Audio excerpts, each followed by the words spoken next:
अध्यात्म के चार स्तंभ, चार आयाम, उनमें हम यात्रा कर रहे हैं। तीन स्तंभों, तीन आयामों पर हमने विस्तार से बात कर ली है।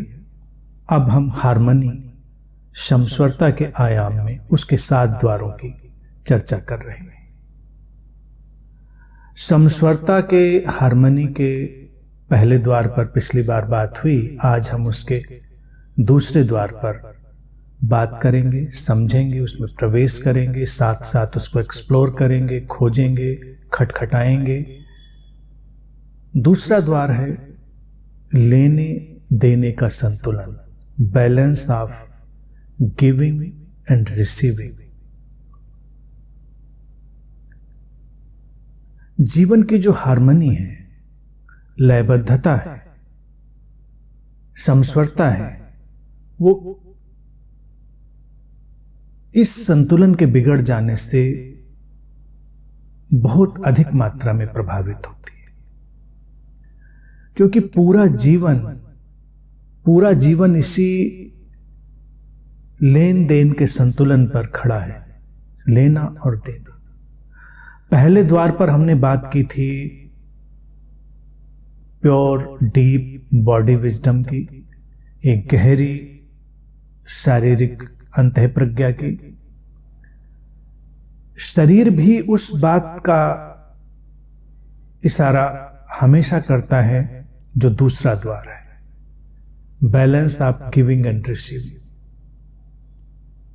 सांस का लेना और सांस का छोड़ना दोनों अनिवार्य हैं, दोनों ही चलने हैं। हम केवल सांस लेते ही चले जाएं और सांस छोड़ ना पाए तो भी हमारी मृत्यु होगी, और हम छोड़ें लेना तब भी मृत्यु होगी। सांसों को जब हम देखते हैं तो इस दूसरे द्वार की समझ बड़ी सरलता से और बड़ी गहराई से हमारे जीवन में प्रवेश करती है। और ये आश्चर्यजनक नहीं है कि अनेक परंपराओं में, अनेक साधना पथों में सांस के ऊपर ध्यान की विधियां विकसित हो गई, चाहे विपश्यना हो, प्राणायाम हो या और भी तमाम ध्यान की विधियां। सांसों को देखना, सांसों के संतुलन को विकसित करना, वही है लेन देन के संतुलन को विकसित करना।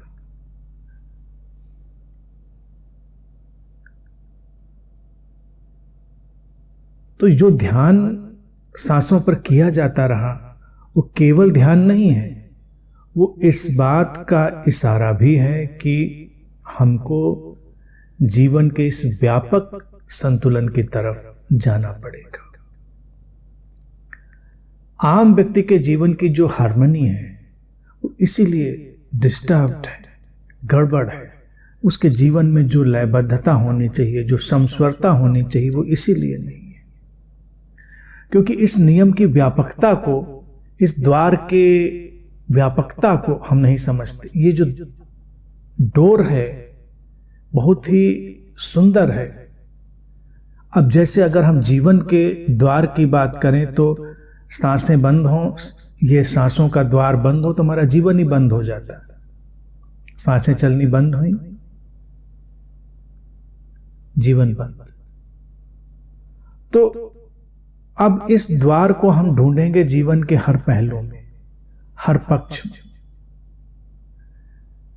मूल रूप में बहुत साधारण और सरल शब्दों में अगर इस बात को हम कहें तो हमारा जीवन हमारी ही प्रतिध्वनि है, हमारी ही अनुगूंज है। हमारी ध्वनि जो इस अस्तित्व से, इस जगत से टकराती है, वही लौटकर हम तक आ जाती है। यही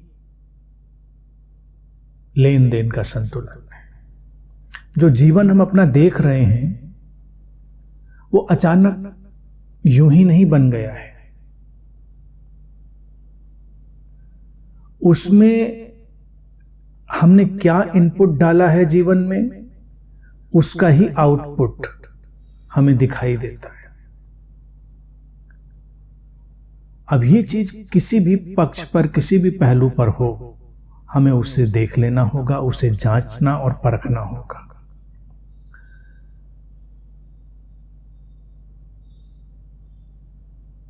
जीवन में हमको जो चाहिए तो हम अपने आप से ये सवाल जरूर पूछेंगे, क्या हम वो देते भी हैं?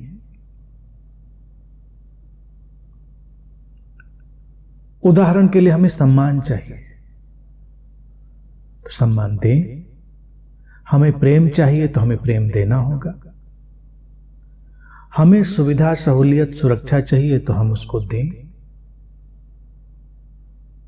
लेकिन अपने विकास में व्यक्ति को जो एक बीमारी पकड़ लेती है, वो क्या पकड़ लेती है, उसको लेने की तो आदत पड़ जाती है और देने की आदत नहीं रहती। बड़ा व्यावसायिक उसका जो अंतरतम है हो जाता है, उसका जो इनर एटीट्यूड है, आंतरिक जो वृत्ति है, वो इस तरह की हो जाती है कि उसको लगता है कि हम ले तो लें और हम दें नहीं। अब इसको अगर देखा जाए, इसको ठीक ठीक व्यावसायिक बुद्धि भी नहीं कहते। व्यवसाय भी लेन देन पर ही खड़ा है, उसके ही संतुलन पर।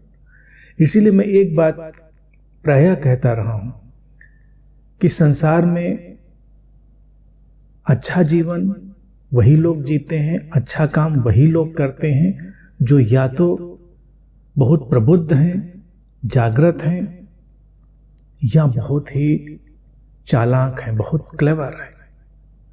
बहुत चालाक और बहुत क्लेवर हम किसको कहेंगे? जो समझता है कि हमको क्या चाहिए और वो जीवन में वही आयोजन करता है जिससे उसको वो मिले। उस व्यक्ति को हम मूर्ख कहते हैं कि जो चाहता तो कुछ और है और करता कुछ और है। वो चाहता है कि उसके बाग में आम के पेड़ उगे, बोता वो बबूल के पेड़ है, जो प्रचलित उदाहरण है। तो अब बबूल के पेड़ में आम कहां से आएगा? संतुलन तो गड़बड़ हो जाएगा। तो अगर हम बहुत क्लेवर हैं या हम कहें बहुत स्वार्थी हैं, तो भी हम हमेशा सब कुछ सही ही करेंगे। अगर हम ठीक अर्थों में स्वार्थी नहीं हैं, ठीक अर्थों में चालाक नहीं, तो हम सब गड़बड़ करेंगे। हमको स्वास्थ्य चाहिए लेकिन स्वास्थ्य वाला काम कोई नहीं करेंगे। हमको शांति चाहिए होगी लेकिन शांति वाला काम कोई नहीं करेंगे। तो कैसे ये सब होगा? वो सब तो गड्ढमड्ढ होता रहेगा, सब गड़बड़ होता रहेगा। ये जो डोर है बैलेंस जिसमें आता है गिविंग रिसीविंग का, लेने और देने का संतुलन, ये बड़ी ही सूक्ष्म अंतर्दृष्टि के साथ विकसित होता है। और इसको एक बार जब हम समझ लेते हैं और इसमें हम स्थित हो जाते हैं, तो जीवन में फिर हमारे क्या नहीं होता।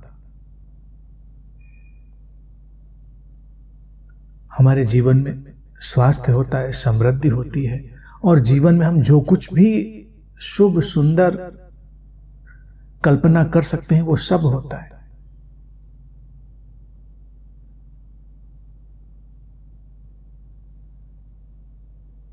हमारे शरीर में रक्त का प्रवाह भी इसी संतुलन पर खड़ा है, इसी बैलेंस पर।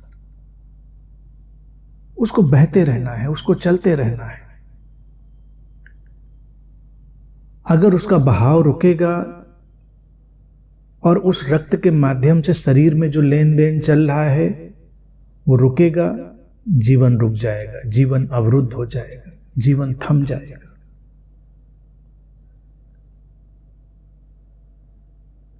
तो एक छोटी सी बात हमारे पूरे जीवन की हार्मनी को बिगाड़ देती है। बच्चों की परवरिश भी हम प्रारंभ से ऐसी ही कर देते हैं कि उनको गिविंग रिसीविंग का बैलेंस नहीं सिखाते। हमको लगता है बच्चा है तो इसको हमें देना ही देना है, हमको उससे लेना भी है। इसलिए नहीं लेना है कि हमको कुछ चाहिए उससे, बच्चे से लेना इसलिए क्योंकि वो सीखे इस चीज को, इस संतुलन को। अब क्या ये भौतिक धरातल पर ही लेन देन का सारा मामला है? नहीं। जैसे संसार और अध्यात्म एक दूसरे में गुथे हुए हैं, ऐसे ही चैतन्य और पदार्थ भी एक दूसरे में गुथे हुए हैं, सूक्ष्म और स्थूल भी एक दूसरे में गुथा हुआ है। इस सब कुछ का विस्तार, स्थूल संतुलन, फिर धीरे धीरे सूक्ष्म और सूक्ष्मतर संतुलन, सब कुछ हमें लाना पड़ेगा, पदार्थ के तल पर भी और भावना, विचार, अनुभूति के तल पर भी। छोटे बच्चे को सिखाते समय हम कम से कम पदार्थों का बांटना देना भी सिखा सकते हैं। जैसे घर में भाई बहन हो, सिबलिंग्स हो, कितनी मारामारी होती है चीजों को लेकर, लेकिन चीजें एक जगह हैं, उनका भी लेन देन सिखाना चाहिए, संतुलन का। दूसरा व्यवहार का, आचरण का। हम चाहते हैं कि हमारे प्रति सारे लोग अच्छा व्यवहार करें, तो देने में ये तो लेना हुआ, देना क्या है, हम भी अच्छा व्यवहार देंगे। बच्चे को भी पता होनी चाहिए ये बात कि उसके प्रति सहयोग, सद्भावना, करुणा, प्रेम जो दिया जा रहा है, जो वो चाह रहा है निरंतर, उसको भी यही सब कुछ सबको देना होगा। चाहे उसके माता पिता हो, उसके आसपास उसके भाई बहन, परिवेश में कोई भी हो। अब वो सहयोग, सद्भावना, करुणा, प्रेम इसको कितना समझता है ये मायने नहीं रखता, लेकिन जितना हम उसको समझा सकते हैं वो आवश्यक है।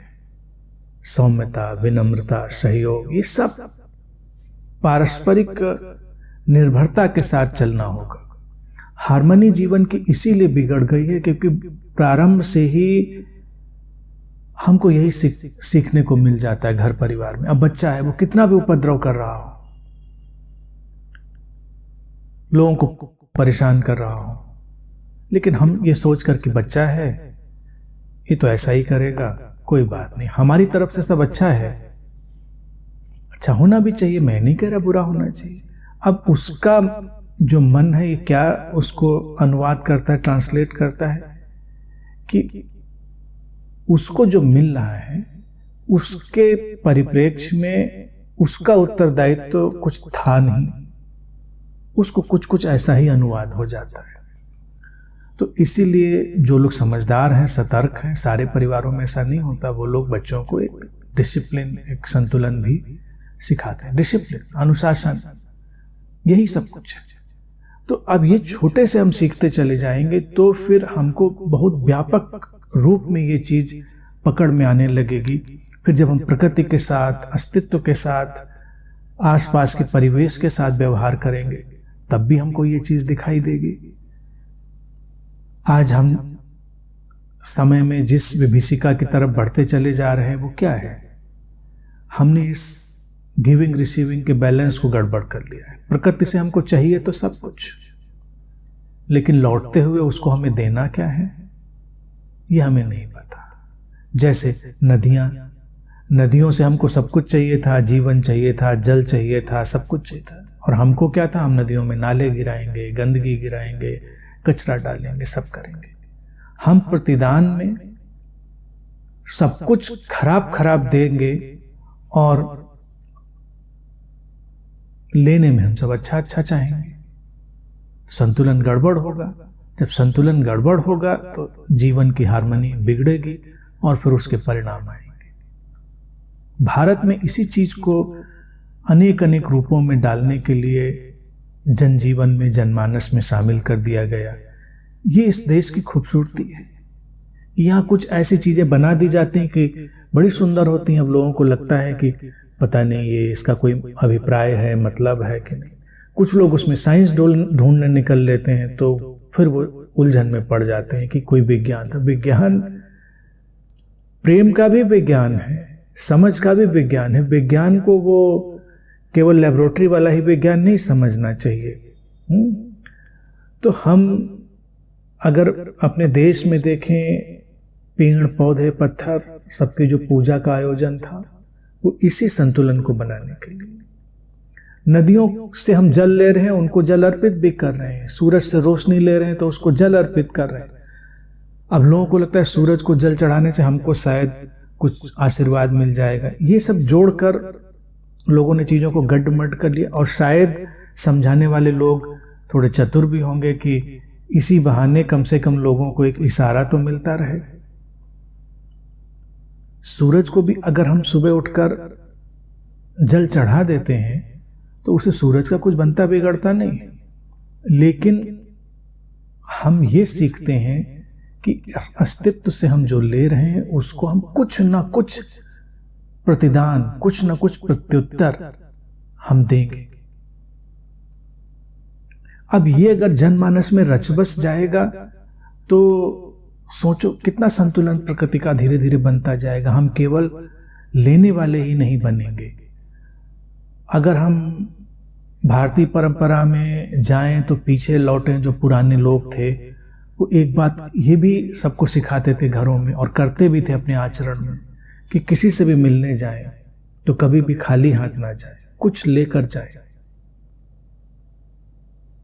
लोगों को लगता है क्यों लेकर जाए, क्या फर्क पड़ता है लेकर जाने से? लेकर जाने वाले को जरूरत भी नहीं है उस हमारी किसी चीज की। इसका मतलब नहीं था कि कोई जरूरत है नहीं है। जरूरत केवल इतनी ही थी कि हम प्रदर्शित कर रहे हैं इस लेने देने के संतुलन को। कम से कम हम अपनी अच्छी भावनाएं ही लेकर जा सकते हैं। ये रिमोट बात हुई, लेकिन उसका फिजिकल रिप्रेजेंटेशन जो होता है, भौतिक जो प्रतीक होता है, वो भी बहुत सशक्त और सुंदर बन जाता है।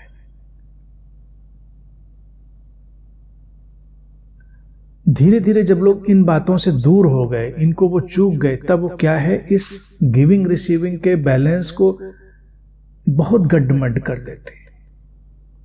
उस गड्ढमड होने में परिणाम उनके जीवन में जो आता है वो डिसहार्मनी का, असंतुलन का। जैसे हम बाजार जाए तो बाजार में हमें कोई असुविधा नहीं होती कि हमको ये चीज लेनी है तो उसका हमको ये मूल्य चुकाना, हमको बिल्कुल ठीक लगता है कि ये तो भाई ठीक है, यही है कि कुछ लेना है तो कुछ देना है, हमको मूल्य चुकाना है। पहले लौट जाएं जब पैसे नहीं होते थे, ये मुद्रा का नहीं था, तो लोग उसको सामान से मोल भाव कर लेते थे कि उन्होंने दाल ले ली तो उन्होंने उनको चावल दे दिया, तो उन्होंने ये ले लिया वो दे दिया। ये व्यावसायिक लोगों को लगा कि ये व्यवसाय का हिस्सा था, जीवन को चलाने के लिए उपयोगी था ये। लेकिन क्या इतने पर ही ये सब सीमित हो जाता है? नहीं, हमको जीवन की मूलभूत जो व्यवस्था है उसके लिए मूल्य चुकाने की तैयारी रखनी होती है। और ये हम इसलिए नहीं करते हैं जीवन में कि हमें बहुत ज्यादा कोई दूसरों से इस तरह का लेना देना है कि हम बिल्कुल, जिसको कहते हैं ना लोग, कुछ मिशनरी सेवा करने वाले लोग बन जाते हैं। मूल बात यह है, भारत में हम हमेशा से जानते रहे हर व्यक्ति यहाँ पर अपनी ही प्रसन्नता, अपनी ही शांति से संबंधित है।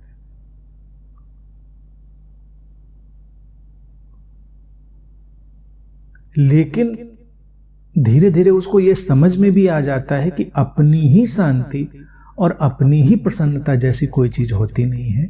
ये एक जोड़ है, इंटीग्रेटेड, इंटरकनेक्टेड, अंतर संबंधित घटना है। तो सब जोड़ के साथ ही ये घटेगी। लेकिन इसका जो स्टार्टिंग पॉइंट होगा, इसका जो शुरुआत का प्रस्थान बिंदु होगा, वो स्वयं से ही होगा।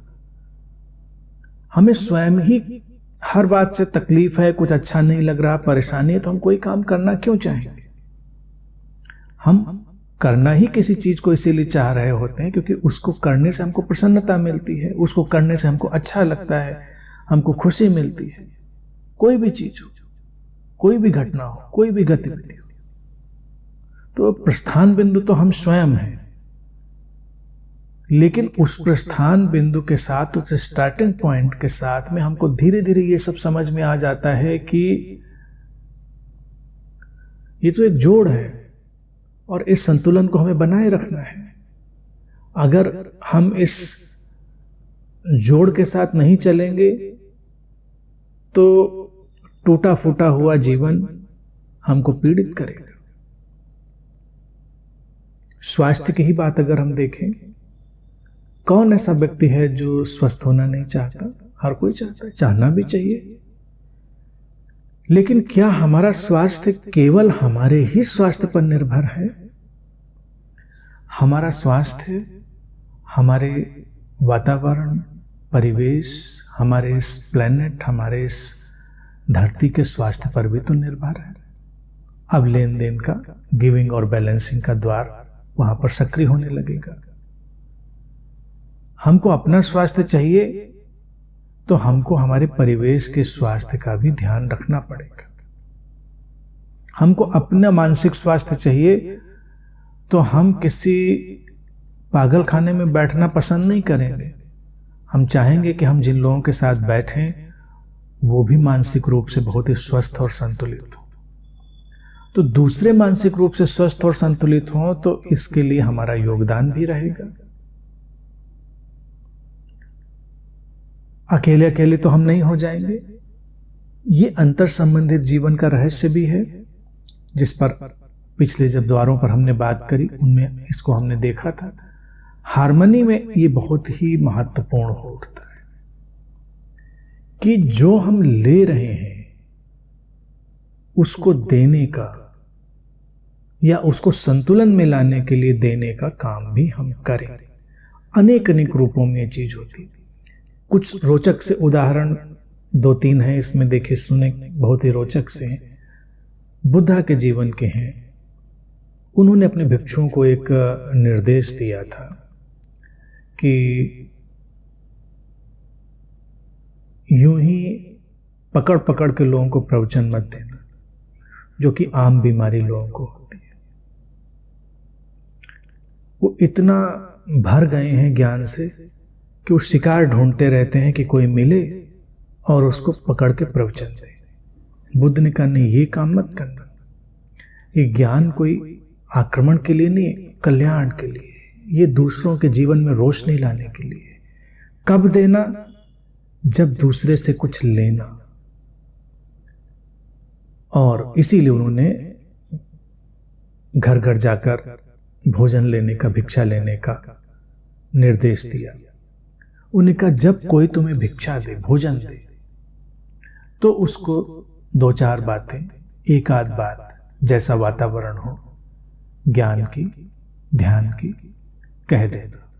संतुलन बन जाएगा। उसने तुम्हें कुछ दिया है और तुमने उसे कुछ दिया है। उसने तुमको दिया ही इसलिए है क्योंकि तुम्हारे भीतर उसने कोई किरण देखी है, कोई रोशनी देखी है। इसीलिए वो भिक्षु भिखारी नहीं थे।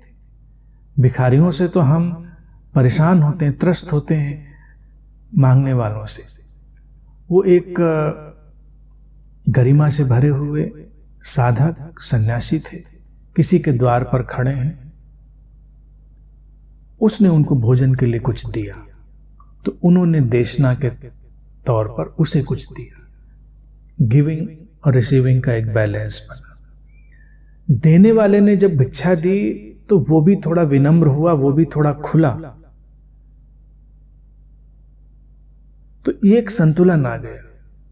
वहां पर वो सुनने के लिए तैयार भी हो गया, क्योंकि एक मानसिक तैयारी उसकी बन जाती है। तो बुद्ध ने कहा कि ये अनिवार्य है। इससे क्या होता है कि आंतरिक जगत में, आंतरिक उसके मानसिक और भावनात्मक धरातल पर आक्रामकता नहीं प्रवेश करती है। और जब देशना दी जाए तो देशना देने वाला अपने को कुछ श्रेष्ठ ना समझे कि हमने कोई बहुत श्रेष्ठ काम किया है। एक संतुलन बन गया। किसी ने तुम्हारे शरीर का ध्यान रखा और तुमने उसके अंतरतम का ध्यान रखा। उसके गहरे जीवन का संतुलन बन गया। इससे बड़ी सहजता से लोगों का सर्वांगीण विकास होगा, एक जो टोटल इवोल्यूशन है वो होगा। बात बहुत सुंदर है। अब दो स्थितियां हैं, इसको दो एंगल से देखें। इसको अगर व्यापक परिप्रेक्ष्य में हम ज्ञान भी जब लेना चाहें और ज्ञान के एवज में हम कुछ देने की मानसिकता में ना हो तो हम वो कभी नहीं लेते, हमारे किसी काम का नहीं होता। इसीलिए लोग एक कान से सुनते हैं, दूसरे कान से निकाल देते हैं। मूवी की टिकट भी जब वो मूल्य चुकाकर खरीदते हैं तो उसकी बेकार से बेकार कहानी भी उनसे 100 बार सुन लो, पूरी सुना देंगे। सारा VFX कहाँ कहाँ उपयोग हुआ वो सब बता देंगे, क्योंकि उन्होंने मूल्य उसका दिया था तो उनका मन उस समय सक्रिय था। इसीलिए अक्सर होता है सत्संग और प्रवचन जो बिल्कुल यूं ही हो रहे होते हैं, यहाँ कोई भी जा सकता है, उस सोने की जगह बड़ी अच्छी होती है। लोग वहाँ जाकर सोते हैं क्योंकि वो उनको लगता है कि नींद घर में नहीं आती है, वहाँ अच्छे से आ जाती है तो जाकर सोया जाए। तो ज़्यादातर जो सत्संग की जगह होती हैं बड़े अच्छे स्लीपिंग प्लेस बन जाते हैं जब लेन देन नहीं है वहाँ पर। अगर अभी उनको मूल्य चुका कर वहाँ जाना हो तो चौकन्ने अलर्ट बैठते हैं कि देखा जाए कुछ बोला भी जा रहा है कि बस मूल्य तो ले लिया गया, और उधर गुरुजी बैठ कर सो गए। वो सोने भी नहीं देते, सोने देंगे भी नहीं। ये अच्छा है बुरा है, इसके अपने अपने व्याख्याएं होंगी, लेकिन ये भौतिक धरातल पर इसको हम बता रहे हैं। बुद्ध के जीवन में एक और उदाहरण जेतवन। जेतवन बहुत सुंदर उदाहरण। श्रावस्ती में जेतवन में जेत नाम का एक राजकुमार था, उसका वो वन था। बुद्ध को अपने बोध के बाद तकरीबन 14 वर्ष हो गए थे। वो चलते रहते थे, यहाँ से वहाँ, वहाँ से यहाँ भटकते रहते थे। तो उनका एक शिष्य था अनाथ पिंडक। तो उसको लगा कि एक जगह भी ऐसी होनी चाहिए जहाँ वो रुकें। वर्षा में कितनी तकलीफ़ें होती हैं, परेशानी होती है, तो उस वर्षा में वो कम से कम वहाँ रुक कर अपने साधकों के साथ विश्राम कर सकें। अब यहाँ पर देखिए रोचक बात है, बुद्ध के लिए कुछ भी मुश्किल नहीं था कि वो ऐसी कोई भी जगह क्रिएट कर दें। वो जिस वातावरण से आ रहे थे सारी क्षमताएं संभावनाएं थी और उनके एक इशारे पर कुछ भी हो सकता था। लेकिन उनका ना कहने का अपना ढंग, देखने का ढंग उसका अनाथ पिंडक का। तो घटना यह है कि उसके लिए अनाथ पिंडक उस राजकुमार के पास जाता है जो जेत नाम था उसका, इसीलिए उसका नाम जेतवन पड़ा। तो उसने कहा कि हमको जगह चाहिए बुद्ध और उनके भिक्षुओं के लिए। उसने मना कर दिया। उसने कहा नहीं, हमें नहीं देनी है। उसने कहा, अनाथ पिंडक ने, मुझे ये चाहिए। तो उसने कहा कि ठीक है हम दे देंगे, लेकिन मूल्य इसका तुम्हें देना पड़ेगा। तो उसने कहा क्या मूल्य? उसने कहा जितनी जमीन में तुम अशर्फियां बिछा दोगे, सोने के सिक्के, जितनी जमीन में तुम सोने को बिछा दोगे, सोने से ढक दोगे, उतनी जमीन हम तुमको दे देंगे। तो कहते हैं कि एक बहुत बड़ी जमीन पर धीरे धीरे अनाथ पिंडक ने सोने के सिक्के बिछा दिए। जब जेत ने देखा तो वो भी आश्चर्यचकित रह गया कि ऐसा कौन सा व्यक्ति हो सकता है, उसका रुकना और उसकी बातें इतने मूल्य की हो सकती हैं कि इस तरह से मूल्य चुकाकर कोई जमीन ले ले। उस समय के लिए भी अकल्पनीय था उसके लिए। आश्चर्यचकित हो गए। वो जमीन ली गई और इस बात ने ही उस राजकुमार को ये रुचि पैदा करी कि जाकर देखें उस व्यक्ति को कि जिसके लिए इस व्यक्ति के हृदय में इतना मूल्य है। अब इस घटना में कहने का तात्पर्य क्या है कि एक सीकर ने, एक प्रबुद्ध सीकर ने, एक अवेकंड सीकर ने बुद्ध की देशना के मूल्य को इतना आंका कि ऐसे, और उनके भिक्षुओं के लिए। तो वहां पर फिर उसने कुछ निर्माण कराया जहां वो रहा करते थे। अब इतिहास के पन्नों में पलटें तो कोई कहता है 19 वर्षा प्रवास रहे, तो कहीं पर 24, कहीं 27। मुझे लगता है 27 वर्षा प्रवास, 4 महीने वो अपने साधकों के साथ वहां रहा करते थे। फायान जो चीनी इतिहासकार था, उसने वर्णन किया है कि उस जगह का कि बहुत सारा जो भी वहां पर निर्माण था बड़े सुंदर ढंग से उसको बनाया गया था, और जो पैसा, जो सोना मिला था, उससे एक बहुत विशाल 7 मंजिल का भवन राजकुमार ने बनाया, जो बाद में आग में जलकर भस्म हो गया। और वो राजकुमार भी बुद्ध के पीछे चला, उनका अनुयायी हुआ। आज हम जाते हैं जब वहां पर, तो खुदाई में, एक्सकेवेशन में कुछ अवशेष, कुछ खंडहर बस मिलते हैं, लेकिन इतिहास की एक बहुत महत्वपूर्ण घटना की साक्षी है वो जगह। और अपने जीवन की शायद जो भी अधिकांशतः देशनाएं और डिस्कोर्सेज हैं, बुद्ध ने उसी जगह पर दी है, बहुत महत्वपूर्ण जगह।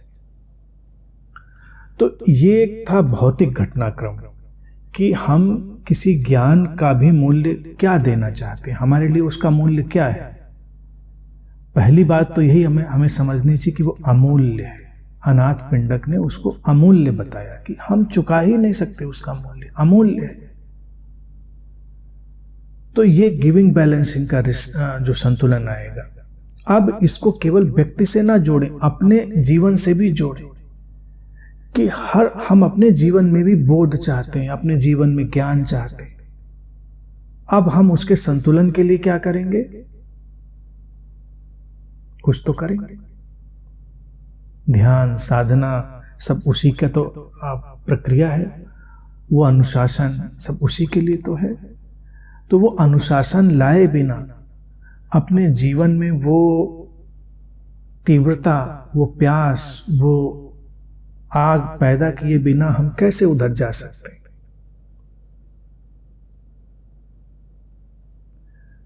मैं हमेशा कहता हूं कि जीवन में जो भी सुंदरतम है वो बहुत सरल है। जैसे इन 4 स्तंभों की बात हम कह रहे हैं, प्रेम हो, प्रसन्नता हो, शांति हो, समस्वरता हो, सरलतम है। लेकिन फिर क्यों नहीं आती जीवन में किसी के? प्रश्न ये उठता है, सरलतम है तो क्यों नहीं आ जाती? क्योंकि हम लेना तो चाहते, हमने देना नहीं सीखा।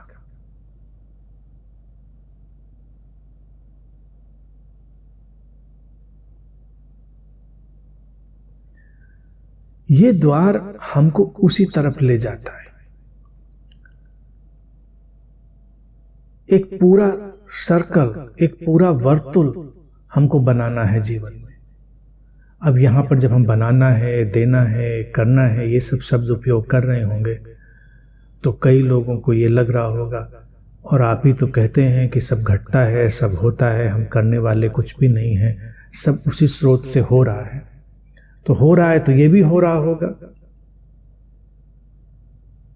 प्रश्न उठता है, लाजिमी है, कोई बुराई नहीं, लेकिन अस्तित्व ने हमको सारी संभावनाएं दी है। सब होता है उसी स्रोत से, लेकिन इसका अर्थ ये नहीं है कि हमारे अंदर प्रेरणा नहीं होती, हमारे अंदर सक्रियता नहीं होती, हम कुछ करते नहीं हैं। हम क्या करेंगे, क्या नहीं करेंगे, संभावना के रूप में, पोटेंशियल के रूप में अस्तित्व ने हमारे भीतर डाल दिया है, उसी स्रोत से है। ध्यान साधना कोई बड़ी कठिन जादुई चीज नहीं है, बस वो देखना, उस बिंदु पर दृष्टिपात करना कि इधर जाना है हमको या इधर जाना है। विध्वंस की तरफ जाना है तो विध्वंस के सारे आयोजन हमारे पास हैं, उनको चुन ले। हमको सृजन की तरफ जाना है तो सृजन के भी सारे इंग्रेडिएंट, सारे आयोजन हमारे पास हैं, उनको चुन ले। अस्तित्व के उस घटनाक्रम में ही सब कुछ हो रहा है, हमको विकल्पों, संभावनाओं के तौर से वो उपलब्ध है। अगर हम बिल्कुल नैसर्गिक रूप से जी रहे होते तो ये बातें सीखनी नहीं पड़ती, लेकिन हम नैसर्गिकता से दूर हो गए हैं। हमने जो प्रोग्रामिंग कंडीशनिंग सीख ली है समाज में, परिवेश में, विकास के इस पूरी यात्रा क्रम में, वो डिस्टर्ब करती है। अन्यथा अगर इस द्वार की ही बात करें या सारे द्वारों को अगर हम दृष्टिपात करें और मूलतः आज जैसे इस द्वार की बात है, तो नैसर्गिक रूप से है हमारे भीतर, लेन देन का संतुलन है। हमारा शरीर उसका उदाहरण है, हमारा परिवेश उसका उदाहरण है। तो हमें उसके बारे में सोचना ही नहीं पड़ता। अगर हम उतनी ही अंतःप्रज्ञा से चल रहे हो तो हमको उसके बारे में सोचना ही नहीं पड़ता। पूरी प्रकृति बनी ही उस ढंग से, उसका डिजाइन ही वैसा है, लेकिन हम उस नैसर्गिकता से दूर हो जाते हैं, उस नेचुरलनेस से दूर हो जाते हैं, तो हमारे लिए मुश्किल होती है। हमको इसीलिए से बार बार सीखना पड़ता है। प्रकृति में देखें, फूल खिलते हैं, मधुमक्खियां हैं, उनको पराग चाहिए, उनको उसमें से शहद निकालना है, पराग इकट्ठे करते हैं, वो शहद बना लेते हैं। लेकिन इस प्रक्रिया में वो उनका विस्तार भी कर रही हैं।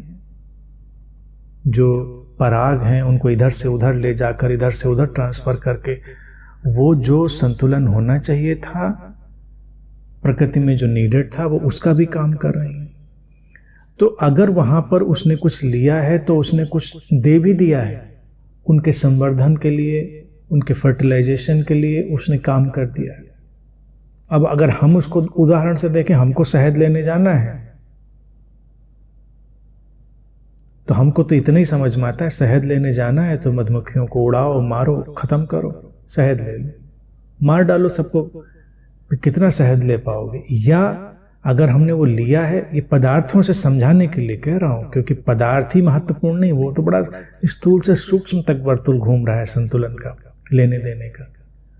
तो जब हम ले रहे हैं कुछ, तो हमको देखना पड़ेगा हम उसके प्रत्युत्तर में, प्रतिदान में हम दे क्या रहे हैं। कुछ ना दे पाए हम तो एक शहद के उदाहरण में देखें, शहद कहीं से निकालने गए तो मधुमक्खियों के लिए थोड़ा प्यार ही हो, कम से कम थोड़ा कंपैशन हो, थोड़ी स्माइल हो। हमको तो वो भी नहीं चाहिए। हमेशा जो प्रतिदान होता है वो पदार्थ में ही नहीं होता है, वो हमारी चेतना के स्तर में होता है। हम चेतना के किस स्तर से उस बात से संबंधित हो रहे हैं। हमारे भीतर जो अनुग्रह है, ग्रेटिट्यूड का भाव है, वो भी उस प्रतिदान का ही हिस्सा है। हमारी सौम्यता, हमारी जो मुस्कान है, वो भी उस प्रतिदान का हिस्सा है, जो हम अस्तित्व में ले जाते हैं संतुलन बनाने के लिए। तो इस तरह से हम एक एक चीज को देखेंगे। मूल बात यहां पर क्या आ गई? प्रतिध्वनि, जीवन की प्रतिध्वनि। अपनी ध्वनि को सहेजेंगे, संभालेंगे, क्योंकि जब प्रतिध्वनि लौटेगी तो ये नहीं कहेंगे कि कहां से आ गई, कुछ ऐसा फेंका होगा हमने अस्तित्व में। फिर कई बार लोगों को लगता है कि अगर हम इस पूरे विराट अस्तित्व में अपना योगदान करें तो बड़ा छोटा सा, मामूली सा, तिनके भर का योगदान होगा। ऐसा नहीं है।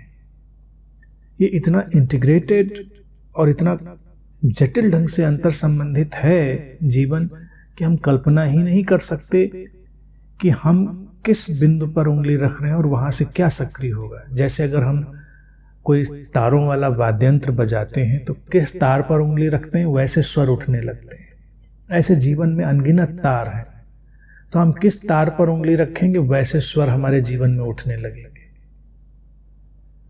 समस्वरता उसी का नाम है। स्वर सम हो जाए, संतुलित हो जाए, उसी को हम समस्वरता कहते हैं। हार्मनी उसी को कहते हैं। अब हमारे जीवन में जैसे कल्पना करो, स्वास्थ्य है, तो स्वास्थ्य का तार हमने छेड़ा तो हम हर तरफ उस स्वास्थ्य को देखने की कोशिश करेंगे और हम कोशिश करेंगे कि हम इसमें क्या योगदान कर सकते हैं। स्वास्थ्य शरीर का, मन का, व्यवस्था का, स्वच्छता का, आर्डर का, बहुत सारी चीजों का। तो हम अपने आसपास के परिवेश में वही सब बना के रखेंगे तो हमने वो तार छेड़ा है, लौट कर हम तक वो आ जाएगा, वो स्वर। तो इसीलिए क्या होता है, जीवन में अलग अलग तार लोग छेड़ देते हैं, उनको पता नहीं होता उन्होंने कौन सा तार छेड़ दिया, और फिर उसकी अनगूंज उन तक आ चुकी होती है, तब वो परेशान होते हैं, अरे ऐसा कैसे हो गया। हमें शांति चाहिए तो शांति वाले सारे काम करें, हमें प्रेम चाहिए तो प्रेम वाले सारे काम करें, हमें सम्मान चाहिए तो सम्मान वाले सारे काम करें। जो हमको चाहिए उस सबको पूरे जगत में घोल दें। यही है गिविंग और रिसीविंग, लेन देन। आप चाहते हैं सड़क से निकलें और आपको देखकर लोग सम्मान से मुस्कुरा दें, तो आप भी तो ऐसा करें। हम कितना करते हैं। ये तो बड़े व्यवहारिक से छोटे छोटे उदाहरण में कह रहा हूं, लेकिन इनके व्यापकता में चलते जाएं, व्यापकता में चलते जाएं, तो हमको दिखाई देगा कि ओ ये कितना महत्वपूर्ण। और मूल्य चुकाने की बात जो मैंने कही थी वो इसलिए बहुत महत्वपूर्ण है कि मूल्य से हमारे जीवन के मूल तार का पता चलता है कि हम कौन सा तार छेड़ने के लिए तत्पर है। अब जैसे कल्पना करो, हम महंगे से महंगे शराब के लिए मूल्य चुकाने के लिए तैयार हैं। सारे शोध, विज्ञान, अनुभव उसने सिद्ध कर दिया है कि शराब तो आपके लिए हानिकारक ही है। तो आप ऐसी किसी चीज के लिए मूल्य चुकाने के लिए तैयार हैं जो किसी न किसी रूप में आपके स्वास्थ्य को बिगाड़ने वाली है। तो आपने जो तार छेड़ा है वो अस्वस्थ होने का छेड़ा है। फिर अगर कुछ होता है तो हमें चौंकना नहीं चाहिए।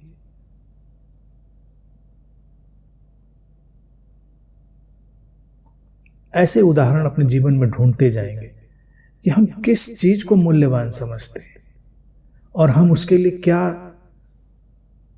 मूल्य चुका सकते हैं, तो हमारे जीवन में वो लौटता चला आएगा, वो लौटता चला आएगा। अध्यात्म के जगत में या ज्ञान के जगत में मैं ये नहीं कहता कि उसका कोई व्यापार होना चाहिए। बात समझें, बहुत संवेदनशील बात है। लेकिन जब हम वहां पर सब कुछ मुफ्त में चाह रहे होते तो उसी के लेवल की, उसी के स्तर की चीजें हम तक लौटती हैं।